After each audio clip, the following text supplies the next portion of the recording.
पक्ष बघा, सध्या महाराष्ट्रामध्ये एकनाथ शिंदे गटामध्ये दोघांमध्ये तुंबळ शीतयुद्ध चालू आहे. एकनाथ शिंदे विरुद्ध उदय सामंत.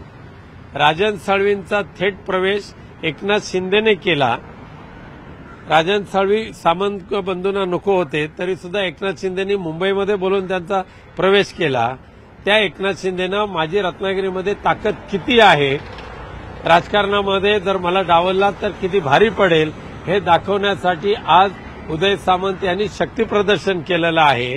आणि एमआयडीसीचा जेवढा काय वापर करून केलेला आहे त्याचा वारेमाप वापर करून शिवसेनेच्या पदाधिकाऱ्यांना आर्थिक प्रलोभन दाखवून त्यांनी फोडण्याचा प्रयत्न केलेला आहे. त्यामुळे जे विकाऊ होते, जे बाजारात त्यांनी आपल्याला विकायला ठेवलं ते गेले, त्यांचं आम्हाला दुःख नाही आहे.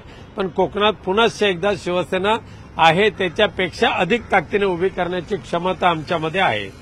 ऑपरेशन टायगर जे आहे ते सक्रिय असल्यामुळे एका वाटेत पक्ष प्रवेश होत हे ऑपरेशन टायगर म्हणू शकत नाही, हे ऑपरेशन कोल्हेकुई.